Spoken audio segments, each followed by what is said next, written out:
Hi welcome back to my channel. வருகிற December 5ஆம் தேதி அன்னைக்கு ஹெச்யூஎல் அவங்களோட ஐஸ்கிரீம் பிஸ்னஸை மெயின் பிஸ்னஸ்லேருந்து டீமர்ஜ் செய்ய போகிறாங்க. இது சம்பந்தமான இன்ஃபர்மேஷன்ஸ் தான் இந்த வீடியோவில் நான் உங்களுக்கு டீட்டெயிலாக எக்ஸ்பிளைன் பண்ண போகிறேன். வாங்க வீடியோக்கு போகலாம். ஹிந்துஸ்தான் யூனிலிவர் இந்தியாவில் இருக்கிற one of the leading FMCG company.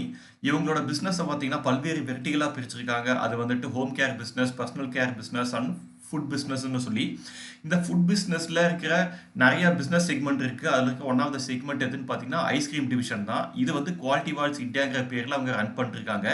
இந்த குவாலிட்டி வால்ஸ் இந்தியாவில் பார்த்தீங்கன்னா அவங்க கொர்னேட்டோ, மேக்னம்னு சொல்லி பல்வேறு ஐஸ்கிரீம் பிராண்ட்ஸை வந்து அவங்க மேனுஃபேக்சர் பண்ணி சேல் பண்ணுறாங்க.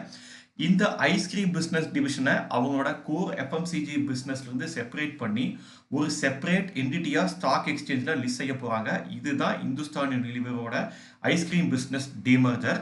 இதுக்கான கம்பெனி செட் பண்ணியிருக்கிற ரெக்கார்ட் டேட் எதுன்னு பார்த்தீங்கன்னா டிசம்பர் 5ஆம் தேதி அன்னைக்கு. ஸோ டிசம்பர் 5ஆம் தேதி அன்னைக்கு யார் யார்கிட்ட எல்லாம் அவங்களோட டிமேட்டில் செட்டில் ஸ்டேட்டஸில் இந்துஸ்தான் யூனிலிவர் ஷேர் இருக்கோ அவங்க எல்லாத்துக்குமே வந்துட்டு இந்த குவாலிட்டி வால்ஸ் இந்தியாவோட ஷேருங்கிறது வந்துட்டு போஸ்ட் டீமர்ஜர் கிடைக்கும். இதுக்காக கம்பெனி செட் பண்ணியிருக்கிற ஷேர் என்டைட்டில்மெண்ட் ரேஷியோ எவ்வளோன்னு பார்த்தீங்கன்னா 1:1. அதாவது டிசம்பர் 5ஆம் தேதி அன்னைக்கு யார் யார்கிட்ட எல்லாம் ஹிந்துஸ்தான் யூனிலிவர் ஷேர் இருக்கோ அவங்க வச்சிருக்க ஒரு ஹிந்துஸ்தான் யூனிலிவர் ஷேருக்கு ஒரு குவாலிட்டி வால்ஸ் இந்தியா ஷேர் வந்து போஸ்ட் டீமர்ஜர் அவங்களோட டிமேட்ல கிரெடிட் ஆகும். ஒன்ஸ் ஷேர் ஹோல்டர்ஸோட எலிஜிபிலிட்டியை டிட்டர்மைன் பண்ணதுக்கப்புறம் போஸ்ட் டீமர்ஜர் இந்த குவாலிட்டி வால்ஸ் இந்தியா ஷேருங்கிறது டிசம்பர் 29ஆம் தேதி அன்னைக்கு ஷேர் ஹோல்டரோட டிமேட் அக்கௌண்ட்டில் கிரெடிட் செய்யப்படும். டிமர்ஜருக்கான ஒப்புதலை வந்து என்சிஎல்டியிலிருந்து டிசம்பர் 30ஆம் தேதி அன்னைக்கு ஹெச்யூஎல் இந்தியா ஒப்புதல் வாங்கிட்டாங்க. ஸோ செபியோட நார்ம்ஸ் படி ஒரு பிஸ்னஸ் டீமர் செய்யறதுக்காக ஒப்புதலை என்சிஎல்டி கட்டுறது வாங்கினதுக்கு அப்புறம் வித்தின் 60 டேஸ்க்குள்ள டீமர்ஜ் செய்யப்பட்ட பிஸ்னஸ்ங்கிற வந்துட்டு ஸ்டாக் எக்ஸ்சேஞ்சில் லிஸ்ட் செய்யப்படணும்.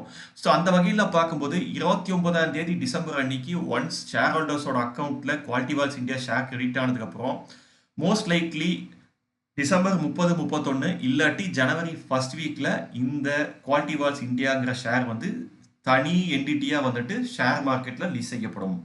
அடுத்து நம்ம முக்கியமாக பார்க்க வேண்டிய விஷயம் என்னன்னு பார்த்தீங்கன்னா இந்த இந்துஸ்தான் யூனிலிவர் ஷேருங்கிறது நிஃப்டி 50ல் ட்ரேட் ஆகிட்டு இருக்க ஒரு ஷேர். ஸோ நிஃப்டி 50ல் இருக்கிற ஒரு கம்பெனியோட பிஸ்னஸை டீமர் செஞ்சு ஒரு செப்பரேட் என்டிட்டியாக லிஸ்ட் செய்யும் போது என்னன்னு பார்த்தீங்கன்னா அதுக்கேற்ற மாதிரி அந்த கோர் பிஸ்னஸ் அந்த ஷேரோட ப்ரைஸ்லையும் சில மாறுதல்கள் செய்யணும். அதுக்கேற்ற மாதிரி அந்த நிஃப்டி 50 இண்டஸ்ட்ரீஸ்லையும் சில மாறுதல்கள் செய்யணும். அதுக்கேற்ற மாதிரி நிஃப்டி 50யோட பாயிண்ட்ஸ்லையும் சில அட்ஜஸ்ட்மெண்ட் கொண்டு வரணும். ஸோ அந்த எவ்வளோ பாயிண்ட்ஸை நம்ம அட்ஜஸ்ட் செய்யணும், எந்த அளவுக்கு நம்ம நிஃப்டி 50 இண்டெக்ஸ் அட்ஜஸ்ட் செய்யணும், எந்த அளவுக்கு வந்துட்டு இந்துஸ்தான் யூனிலிவர் அந்த கோர் பிஸ்னஸோட ஷேர் ப்ரைஸில் மாறுதல் செய்யணுங்கிறத டிட்டர்மைன் செய்யப்படுற வரைக்கும் இந்த ஐஸ்கிரீம் பிஸ்னஸ் குவாலிட்டி வால்ஸ் இந்தியாங்கிற ஷேர் வந்துட்டு ஒரு டம்மி சிம்பிள் கீழே ஸ்டாக் எக்ஸ்சேஞ்சில் 0ங்கிற ப்ரைஸில் ட்ரேட் ஆகிட்டு இருக்கும். ஒன்ஸ் டிசம்பர் எண்ட்லேயோ இல்லாட்டி ஜனவரி ஃபர்ஸ்ட் வீக்லேயோ குவாலிட்டி வால்ஸ் இந்தியாங்கிற ஷேர் வந்துட்டு செப்பரேட் என்டிட்டியாக லிஸ்ட் செய்யும் போது அதுக்கேற்ற மாதிரி நிஃப்டி 50 இண்டெக்ஸ்லேயும் சில ப்ரைஸ் பாயிண்டில் அதாவது அந்த பாயிண்ட்ஸில் சில சேஞ்சஸ் நடந்துடும். அதுக்கேற்ற மாதிரி இந்துஸ்தான் யூனிலிவரோட அந்த கோர் பிஸ்னஸோட ஷேர் ப்ரைஸ்லையும் சில மாறுதல் நடக்கும். அதுக்கப்புறம் இந்த குவாலிட்டி வால்ஸ் இந்தியாங்கிற ஷேருங்கிறது வந்துட்டு இந்த டம்மி சிம்பிளில் ட்ரேட் ஆகிட்டு இருக்கு பார்த்தீங்களா, அது நிஃப்டி 50 இண்டெக்ஸ்லேருந்து ரிமூவ் செய்யப்படும். அதுக்கேற்ற மாதிரி இந்த குவாலிட்டி வால்ஸ் இந்தியாங்கிற ஷேர் வந்துட்டு செப்பரேட் என்டிட்டியாக லிஸ்ட் செய்யப்படும். ஸோ இதுக்காக ஒரு ஸ்பெஷல் ப்ரீ ஓப்பனிங் செஷனுங்கிற வந்துட்டு டிசம்பர் 5ஆம் தேதி என்எஸ்சி வந்து கண்டக்ட் பண்ணுவாங்க. ஸோ இந்த ஸ்பெஷல் ட்ரேடிங் செஷனில் தான் வந்துட்டு அவங்க டிட்டர்மைன் பண்ணுவாங்க இந்துஸ்தான் யூனிலிவரோட ஐஸ்கிரீம் பிஸ்னஸோட ஃபேர் வேல்யூ என்னன்ட்டு. ஸோ அந்த ஃபேர் வேல்யூ என்னன்னு டிட்டர்மைன் பண்ணதுக்கப்புறம் அந்த ப்ரைஸில் தான் வந்துட்டு குவாலிட்டி வால்ஸ் இந்தியாங்கிற ஷேர் வந்துட்டு ஒரு செப்பரேட் என்டிட்டியாக ஸ்டாக் எக்ஸ்சேஞ்சில் ரிலீஸ் செய்யப்படும். அடுத்து இந்துஸ்தான் யூனிலிவரோட ஐஸ்கிரீம் பிஸ்னஸ் பற்றிய ஓவர்வியூ பார்த்துடலாம். ஸோ இந்துஸ்தான் யூனிலிவர் அவங்களோட ரெவன்யூவில் கிட்டத்தட்ட வெறும் 3% ரெவன்யூ மட்டும்தான் குவாலிட்டி வால்ஸ் இந்தியா அதாவது அவங்களோட ஐஸ்கிரீம் பிஸ்னஸ்லேருந்து வருது. இதுலேருந்து வர அவங்க டோட்டல் ரெவன்யூ 1800 கோடி. மீதி 97% ரெவன்யூங்கிறது வந்து அவங்களோட அதர் எஃப்எம்சிஜி ப்ராடக்ட்ஸ்லேருந்து தான் வருது. இந்த ஐஸ்கிரீம் பிஸ்னஸை இவங்க மற்ற எஃப்எம்சிஜி பிஸ்னஸ்லேருந்து செப்பரேட் பண்ணி ஒரு செப்பரேட் கம்பெனியாக லிஸ்ட் செய்யப்படுறதுக்கான காரணங்களாக அவங்க எது சொல்லியிருக்காங்கன்னு பார்த்தீங்கன்னா ஃபர்ஸ்ட் வந்துட்டு இந்த ஐஸ்கிரீம் பிஸ்னஸ்ங்கிற வந்து டைனமிக்ஸ் வந்துட்டு மற்ற எஃப்எம்சிஜி ப்ராடக்ட்ஸ் மாதிரி இல்லாமல் இது ஒரு டிஃப்ரெண்ட்டாக இருக்குன்னு சொல்கிறாங்க. அவங்க அதுக்காக சொல்கிற ரீசன் என்னன்னு பார்த்தீங்கன்னா ப்ராடக்ட்ஸ் மாதிரி இல்லாமல் இவங்க மேனுஃபேக்சர் பண்ணுற ஐஸ்கிரீம் ப்ராடக்ட்ஸை ஸ்டோரேஜ் பண்ணுறதுக்கு கோல்டு ஸ்டோரேஜ் இருக்கிற வேர்ஹவுசிங் அவங்களுக்கு தேவைப்படுது. இதற்கான செலவுகள் மற்ற ப்ராடக்ட்ஸ் அவங்க ஸ்டோரேஜ் பண்ணுறதுக்கான செலவுகளை காட்டிலும் அதிகமாக இருக்குது. அதே மாதிரியே டிரான்ஸ்போர்ட்லேயும் பார்த்தீங்கன்னா கோல்டு ஸ்டோரேஜ் ஃபெசிலிட்டி இருக்கிற டிரான்ஸ்போர்ட்டை தான் மூலமாக தான் இந்த ஐஸ்கிரீம் ப்ராடக்ட்ஸை அவங்க டிரான்ஸ்போர்ட் பண்ணுறாங்க. ஸோ இதுக்கான செலவுகளும் பார்த்தீங்கன்னா மற்ற ப்ராடக்ட்ஸை டிரான்ஸ்போர்ட் பண்ணுறதுக்கு கம்பேர் பண்ணும்போது இது அதிகமாகவே இருக்குது.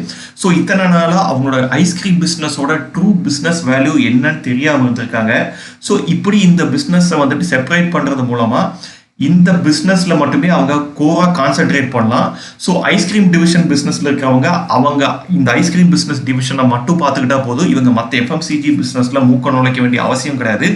ஸோ அதனால் இந்த மேனேஜ்மெண்ட்டுக்கு ஐஸ்கிரீம் பிஸ்னஸை அடுத்த லெவலில் டெவலப் பண்ணுறதுக்குன்னு சொல்லி ஃபுல்லி ஃபோக்கஸ்டாக இருக்கிறனால இவங்கள இந்த பிஸ்னஸில் இன்னும் மேலே க்ரோ பண்ண முடியும் நம்புகிறாங்க. ஸோ இந்த காரணத்தினால தான் இப்போது இவங்க இந்த ஐஸ்கிரீம் பிஸ்னஸை மற்ற பிஸ்னஸ்லேருந்து தனியாக செப்பரேட் பண்ணி செப்பரேட் என்டிட்டியாக ஸ்டாக் எக்ஸ்சேஞ்சில் லிஸ்ட் செய்ய போகிறாங்க. ஸோ இந்த பிஸ்னஸ் டிமர்ஜர் சம்மந்தமாக பல்வேறு அனலிஸ்ட்டும் அவங்களோட கருத்துக்களை தெரிவிச்சுட்டு வராங்க.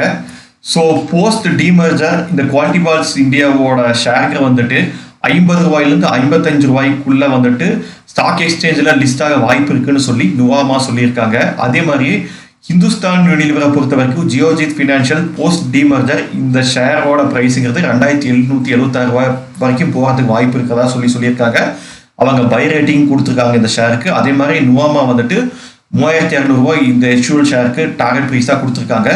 பிஎல் கேபிட்டலை பொறுத்த வரைக்கும் அவங்க இந்த ஷேருக்கு எந்த ஒரு டார்கெட் ப்ரைஸும் கொடுக்கல. பட் இருந்தாலும் இந்துஸ்தான் யூனிலிவரோட எபிட்டா மார்ஜின்கிறது 22%லேருந்து 23% இருக்கும்னு சொல்லியிருக்காங்க.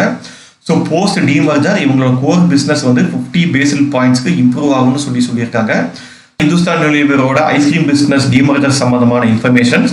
ஸோ எனக்கு தெரிஞ்ச இந்த எல்லா இன்ஃபர்மேஷனையும் இந்த வீடியோவில் உங்கள்கிட்ட நான் ஷேர் பண்ணிட்டேன். ஐ ஹோப் இந்த இன்ஃபர்மேஷன் எல்லாம் உங்களுக்கு யூஸ்ஃபுல்லாக இருக்கும்னு நினைக்கிறேன். இந்த வீடியோ பற்றி உங்களுடைய கருத்துக்களை மறக்காம கமெண்ட் செக்ஷனில் சொல்லுங்கள். மீண்டும் வேற ஒரு வீடியோவில் சந்திக்கலாம். அது வரைக்கும் பாய்.